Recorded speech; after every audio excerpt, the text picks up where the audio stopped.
The Link from Ocarina of Time is my favorite Link in the whole series. But he's not the Link I'm going to be talking about today. Today, we're talking about this guy.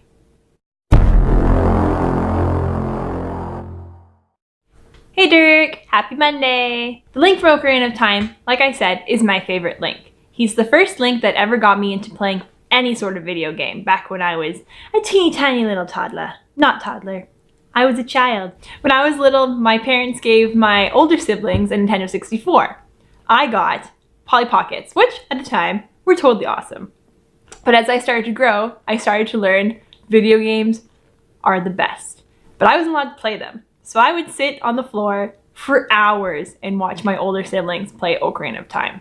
But Ocarina of Time might be my favorite Link, but he's not the best Link. Out of all the Legend of Zelda games, only one Link really stands above the rest. And he's not even really Link. He is just a random boy living on a random island in the middle of the ocean with his sister and his grandma.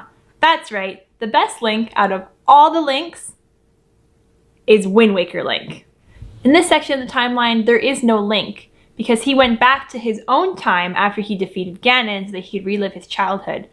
There are some fan theories, and I think it might be canon, but he continued on and passed away after looking for Navi and turned into a Stalfos, where he went on to teach the next Link in Twilight Princess. Now you might ask, why? Why Wind Waker Link? Chibi Link, Toon Link?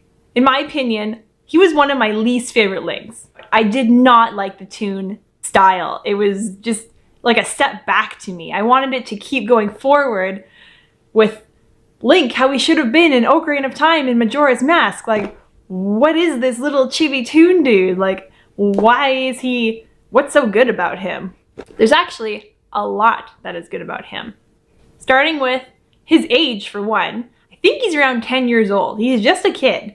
Just like Ocarina of Time Link, but eventually he grows up, but this Link doesn't. Also, like I said before, he's not even Link. He's just a random kid whose sister got kidnapped because she had pointed ears just like Zelda.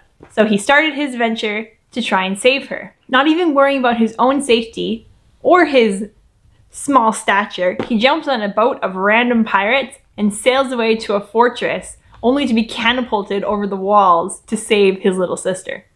Eventually, he does do this. He does save her after being dubbed the Wind Waker.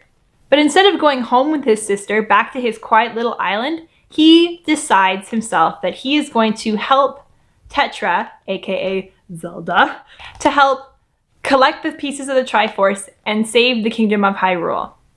You might also say, though, all of the Links decided to go on an adventure and save Hyrule.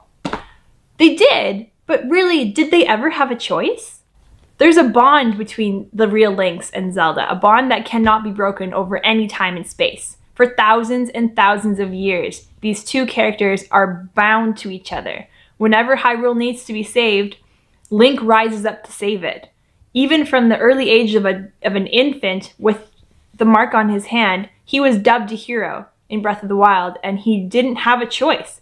He was a silent hero that just, from the moment he took breath, he was the hero. He didn't have a choice in the matter. Whereas the Link from Wind Waker, he did have a choice because he had no impulse, no urge to save them. He's just a good kid. So Dirk, in my opinion, Wind Waker Link is the best Link in the series. He is heroic, he is fearless, and above all else, he is courageous, which is what it takes to be Link. My question for you, Dirk, who is your favorite video game character? In any game, any series? I'm curious. I don't actually think I know this one. So yeah, let me know. That's all for now, guys. We'll see you on Wednesday.